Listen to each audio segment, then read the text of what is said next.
ಇನ್ನು ಕಡೆ ಸುದ್ದಿ, ಮೈಕ್ರೋ ಫೈನಾನ್ಸ್ ಸಂಸ್ಥೆಗಳ ಕುರಿತು ಕರಡು ಸುಗ್ರೀವಾಜ್ಞೆ ತರಲು ಸಭೆ ಅಂತ ಸಚಿವ ಡಾಕ್ಟರ್ ಜಿ ಪರಮೇಶ್ವರ್ ಹೇಳಿದ್ದಾರೆ. ರಾಜ್ಯದಲ್ಲಿ ಮೈಕ್ರೋ ಫೈನಾನ್ಸ್ ಕಂಪನಿಗಳಿಂದ ಸಾಲ ಪಡೆಯುವವರ ಹಿತಾಸಕ್ತಿಗಳನ್ನು ರಕ್ಷಿಸಲು ಕರಡು ಸುಗ್ರೀವಾಜ್ಞೆ ತರಲು ಇಂದು ಸಭೆ ನಡೆಸಿ ಅಂತಿಮ ತೀರ್ಮಾನ ಕೈಗೊಳ್ಳಲಾಗುವುದು ಎಂದು ಗೃಹ ಸಚಿವ ಡಾಕ್ಟರ್ ಜಿ ಪರಮೇಶ್ವರ್ ತಿಳಿಸಿದ್ದಾರೆ. ಕರಡನ್ನು ಅಂತಿಮಗೊಳಿಸಿದ ನಂತರ ನಾಳೆ ನಡೆಯಲಿರುವ ಸಚಿವ ಸಂಪುಟ ಸಭೆಯಲ್ಲಿ ಮಂಡಿಸಲಾಗುವುದು. ಶೀಘ್ರದಲ್ಲೇ ರಾಜ್ಯಪಾಲ ತಾವರ್ಚಂದ್ ಗೆಹ್ಲೋಟ್ ಅವರಿಗೆ ಕಳಿಸಲಾಗುವುದು ಎಂದು ಹೇಳಿದರು.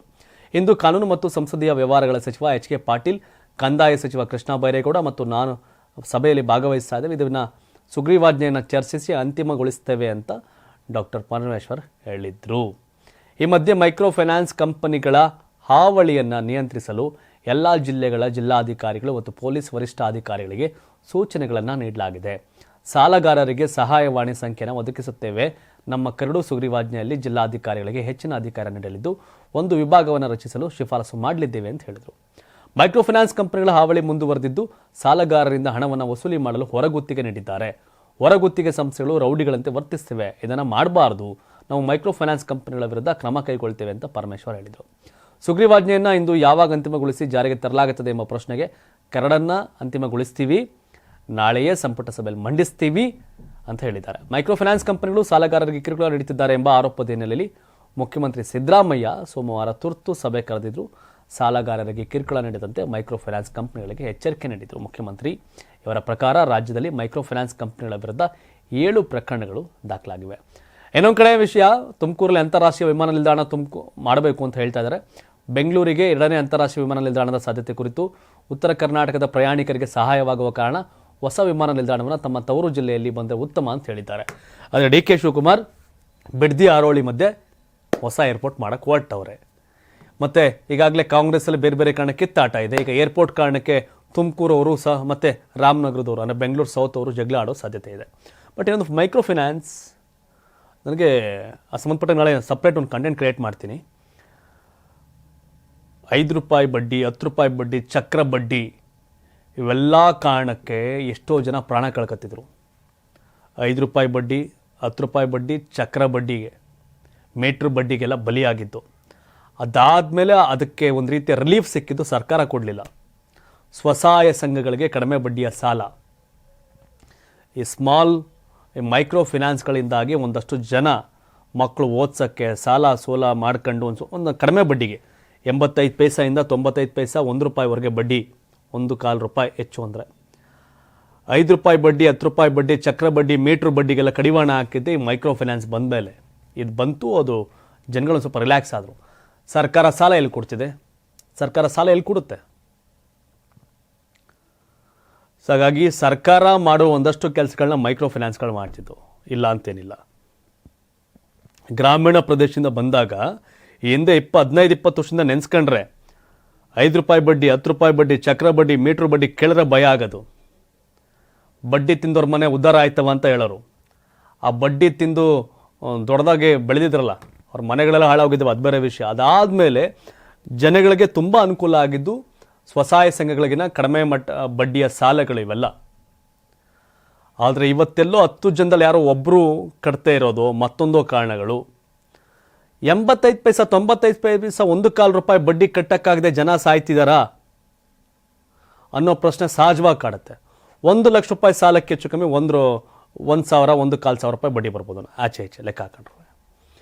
ಸರ್ಕಾರವೇ ಮನೆ ಯಜಮಾನಿಗಳಿಗೆ 2,000 ರೂಪಾಯಿ ಆಗ್ತಾಯಿತ್ತು ತಿಂಗಳಿಗೆ. ಅದೆಲ್ಲ ಫ್ರಿಜ್ ತಗೋತಾ ಇದ್ದಾರೆ, ಅದೆಲ್ಲ ಬೇರೆ ಬೇರೆ ಇವೆಲ್ಲ. ಆ ಥರದೊಂದು ಸ್ವಾವಲಂಬಿ ಆಗಲಿಕ್ಕೆ ಸರ್ಕಾರ ಕೂಡ ಅನುಕೂಲ ಕೊಟ್ಟಿದೆ. ಬಟ್ ಒಂದಷ್ಟು ಕೇಸ್, ಮೈಸೂರಲ್ಲಿ ಒಬ್ಬಾಕೆ ಬೇರೆ ಬೇರೆಯವ್ರ ಹೆಸರೆಲ್ಲ ಸಾಲ ತಗೊಂಡು ಬಳಸ್ಕೊಂಡಿತ್ತು, ಈ ಥರದೆಲ್ಲ ಸುದ್ದಿಗಳಿದೆ. ಬಟ್ ಚಕ್ರ ಬಡ್ಡಿ, ಮೀಟ್ರ್ ಬಡ್ಡಿ, 5 ರೂಪಾಯಿ ಬಡ್ಡಿ, 10 ರೂಪಾಯಿ ಬಡ್ಡಿ, ಅದೆಲ್ಲ ದಂಧೆ ನಿಂತಿದ್ದೇ ಈ ಮೈಕ್ರೋ ಫೈನಾನ್ಸ್ಗಳಿಂದ. ಒಂದೊಂದು ಜಿಲ್ಲೆಯಲ್ಲಿ 1,000 2,000 ಜನ ಕೆಲಸ ಕೊಟ್ಟರು ಮೈಕ್ರೋ ಫೈನಾನ್ಸ್ ಅವರು.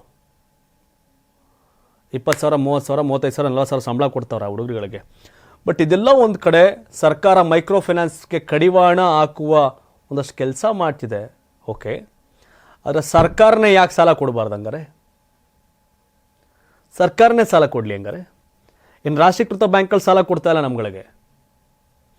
ರಾಷ್ಟ್ರೀಕೃತ ಬ್ಯಾಂಕ್ಗಳು, ದೊಡ್ಡ ಬ್ಯಾಂಕ್ಗಳು ಸಾಲ ಕೊಡ್ತಾರೆ. ರಿಕವರಿ 20-25 ವರ್ಷದಿಂದ ರಿಕವರಿ ಇದ್ದಾರೆ. ಬೈಕ್ ಸಾಲ ಕಟ್ಟಲಿಕ್ಕೆ ಕಿತ್ಕೊಂಡು ಹೋಗ್ತಾರೆ, ರೋಡಲ್ಲಿ ಆಟೋ ಕಿತ್ಕೊಂಡು ಹೋಗ್ತಾರೆ, ಕಾರ್ ಕಿತ್ಕೊಂಡು ಹೋಗ್ತಾರೆ.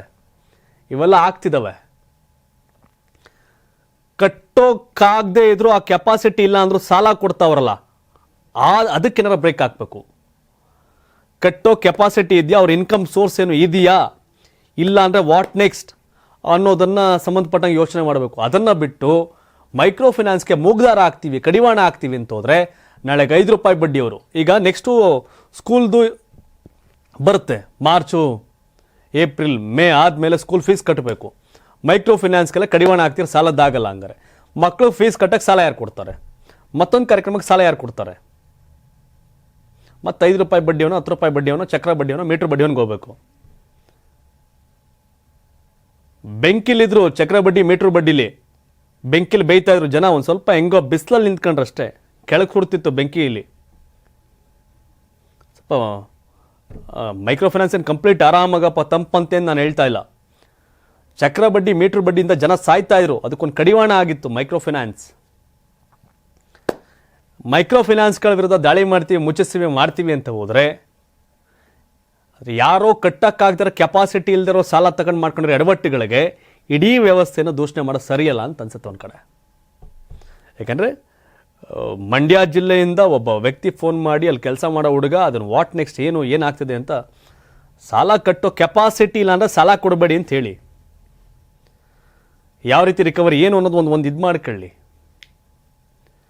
ಯಾಕೆಂದರೆ ದೊಡ್ಡ ಮಟ್ಟಿಗಿನ ಮೀಟ್ರು ಬಡ್ಡಿ ದಂಧೆಕೋರರಿಗೆ ಒಂದು ರೀತಿ ಅವಾಯ್ಡ್ ಆಗಿದ್ದ ಆಲ್ಟರ್ನೇಟಿವ್ ಸಿಕ್ಕಿದೆ ಪಾಪ ಮೈಕ್ರೋ ಫೈನಾನ್ಸ್ಗಳು.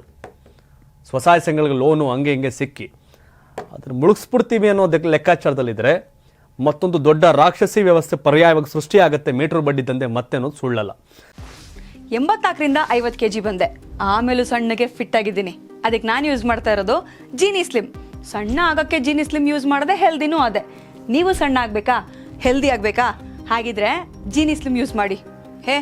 ಸಣ್ಣ ಆಗೋದಕ್ಕೆ ಯಾವುದೋ ಪ್ರಾಡಕ್ಟ್ ಹೇಳ್ತಾ ಇದ್ದಾಳೆ, ಏನಾದರೂ ಸೈಡ್ ಎಫೆಕ್ಟ್ಸ್ ಇದೆ ಅಂತ ಯೋಚನೆ ಮಾಡ್ತಾ ಇದ್ದೀರಾ? ಖಂಡಿತ ಇಲ್ಲ, ಯಾಕಂದರೆ ಇದು ಕೆಮಿಕಲ್ ಫ್ರೀ. ಸಣ್ಣ ಆಗಬೇಕು ಅಂದರೆ ಜೀನಿ ಸ್ಲಿಮ್ ಯೂಸ್ ಮಾಡಿ. ಹೆಚ್ಚಿನ ಮಾಹಿತಿಗೆ ಕೆಳಗೆ ಡಿಸ್ಪ್ಲೇ ಆಗ್ತಿರೋ ನಂಬರ್ಗೆ ಕಾಲ್ ಮಾಡಿ.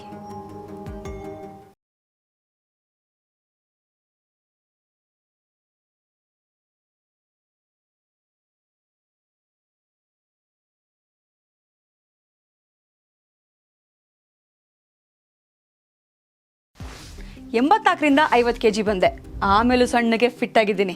ಅದಕ್ಕೆ ನಾನು ಯೂಸ್ ಮಾಡ್ತಾ ಇರೋದು ಜೀನಿ ಸ್ಲಿಮ್. ಸಣ್ಣ ಆಗೋಕ್ಕೆ ಜೀನಿ ಸ್ಲಿಮ್ ಯೂಸ್ ಮಾಡಿದೆ, ಹೆಲ್ದಿನೂ ಅದೇ. ನೀವು ಸಣ್ಣ ಆಗಬೇಕಾ, ಹೆಲ್ದಿ ಆಗಬೇಕಾ? ಹಾಗಿದ್ರೆ ಜೀನಿ ಸ್ಲಿಮ್ ಯೂಸ್ ಮಾಡಿ. ಸಣ್ಣ ಆಗೋದಕ್ಕೆ ಯಾವುದೋ ಪ್ರಾಡಕ್ಟ್ ಹೇಳ್ತಾ ಇದ್ದಾಳೆ, ಏನಾದರೂ ಸೈಡ್ ಎಫೆಕ್ಟ್ಸ್ ಇದೆ ಅಂತ ಯೋಚನೆ ಮಾಡ್ತಾ ಇದ್ದೀರಾ? ಖಂಡಿತ ಇಲ್ಲ, ಯಾಕಂದರೆ ಇದು ಕೆಮಿಕಲ್ ಫ್ರೀ. ಸಣ್ಣ ಆಗಬೇಕು ಅಂದರೆ ಜೀನಿ ಸ್ಲಿಮ್ ಯೂಸ್ ಮಾಡಿ. ಹೆಚ್ಚಿನ ಮಾಹಿತಿಗೆ ಕೆಳಗೆ ಡಿಸ್ಪ್ಲೇ ಆಗ್ತಿರೋ ನಂಬರ್ಗೆ ಕಾಲ್ ಮಾಡಿ.